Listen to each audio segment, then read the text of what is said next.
Ayan, at yung ano dito, yung Christmas tree ay ginagawa pa lang sa ngayon nakikita naman ninyo at ito ay bubuksan sa December 1. Ayan ang dito nakalagay.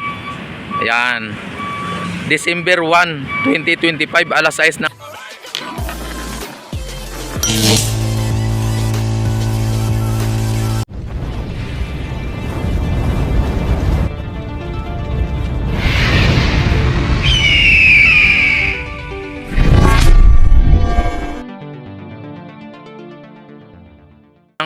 Hapon 6 PM ito ay bubuksan ayan, at dito sa may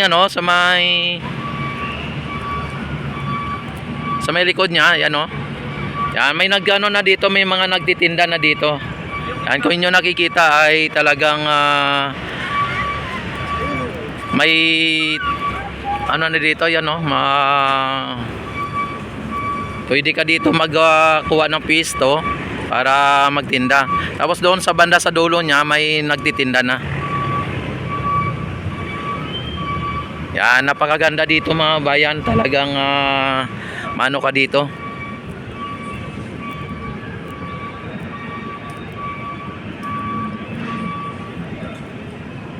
Yan, ipasyal ko kayo dito para sa ganun makita ninyo ang pagbabago at kakaiba na Ilog Pasig Esplanade mga bayan. May mga naanod na mga kunting basura mga bayan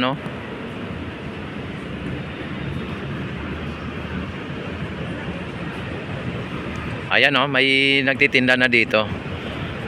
Tuloy-tuloy na rin yan hanggang sa may Arroceros, baka magkakaroon ng mga paninda Ayan, ito mga iyaw-iyaw naman yung kay ate. Ayan diba? Pagka magpunta kayo dito ay puntahan nyo lang dito si ate Ayan, sige ma'am. Magkano ang isang steak ng ma'am? 35 lang po. 3 for 100. Ayan, 35 ang isa mga bayan. Itong masarap Yan grabe Yan. Sige po ma'am. Ayan. Yan, dito may mga din sila dito, may mga palamig, may mga dito. Yan, buy one take one dito mga bayan din Yan, buy one take one for 99 ibig sabihin pag bumili ka buy one take one, yan, 99 ang isa parang 40 lang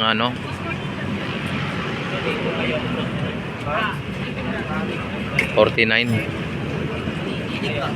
Ayan, doon sa may ayan, pinaandar na rin ng mga bayan yung fountain. Yan, punta tayo dito.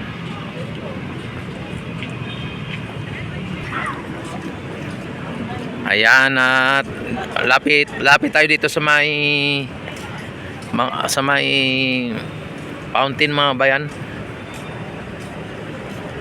Sa lahat ng fountain, ito po ang pinakamahabang fountain sa may Esplanade Itong phase 1A.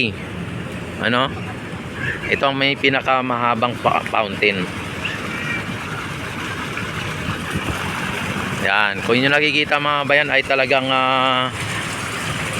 pagka green, pagka dilaw, ayan pagka red, puro red, pagka blue, ayan.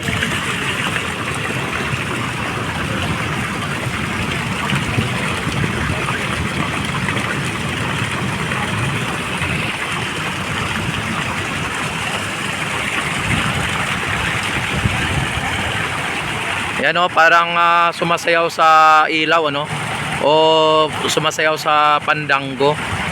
Yan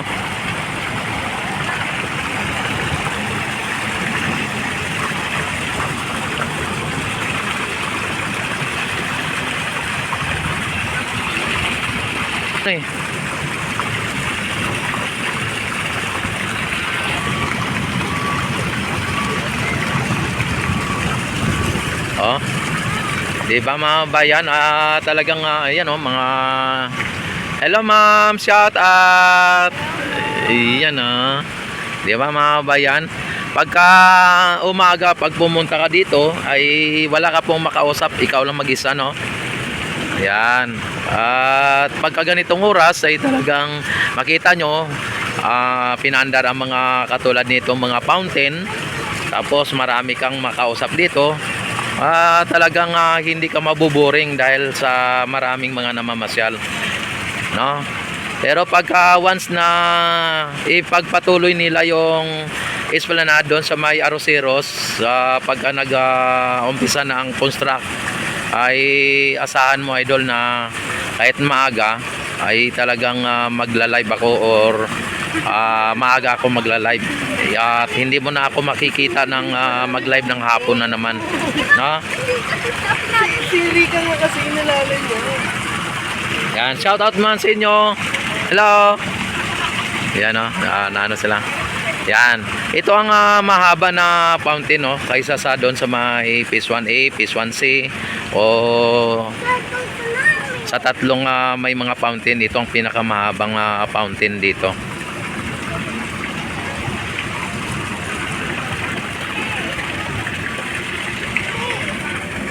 Yan at kung ako mag-tansya siguro ang fountain na ito ay mga 50 meter siguro mga bayan o humigit kumulang yan, pwedeng magiging 50 meter, pwedeng hindi.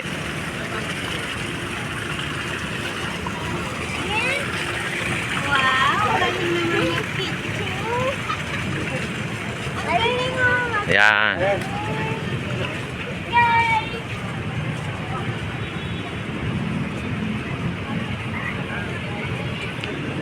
Ayan, at dito makita naman ninyo mga bayan ang talagang napakaganda. Tapos dito tayo sa may Phase 1A. Ayan, Phase 1B. Ayan, punta tayo dito sa Phase 1B. Ang ating dinaanan na fountain ay Phase 1A. Ayan, dito tayo na naman para makita ninyo yung kabilang dito sa Phase 1B. Kung gaano kahaba yung dito yung fountain.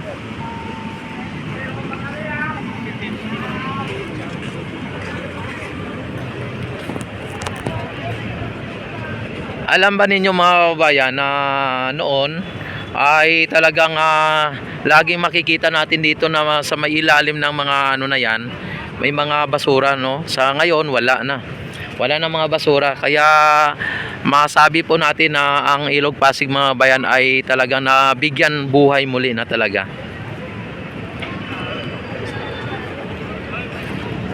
Ayan, at ang mga dito si ma'am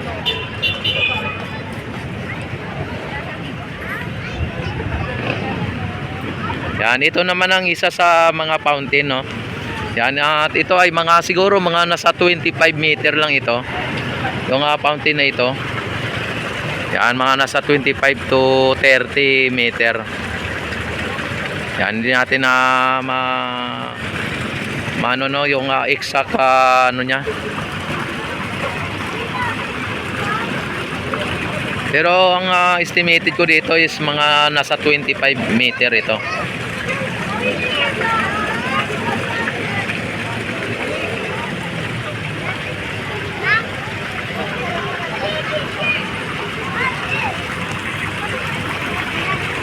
Wow, yan, kung inyo nakikita mga bayan may mga pa dito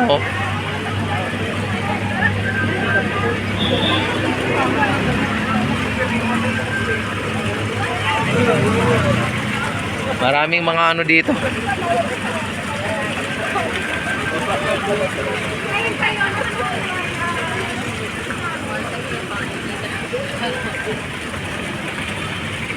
Yan ang Jones Bridge mga bayan at nakita naman ninyo ang Jones Bridge.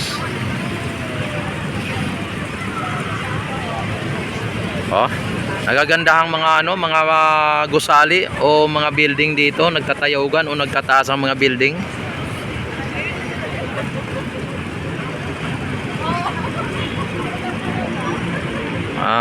Ano ba yan? Si Picasso ba yan ng ano no?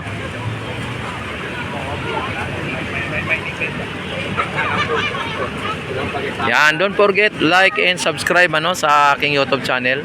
At i-click nyo na rin po ang notification bell, i-select nyo na rin po ang all para ma-notify agad kayo tuwing ako'y mag-live, mag-upload ng mga videos mga kababayan. Yan, at mabuhay ang bagong Pilipinas, mabuhay ang Pilipino sa mga sulok ng mundo. Mabuhay po tayong lahat hanggat gusto natin. Mabuhay ang bagong Pilipinas.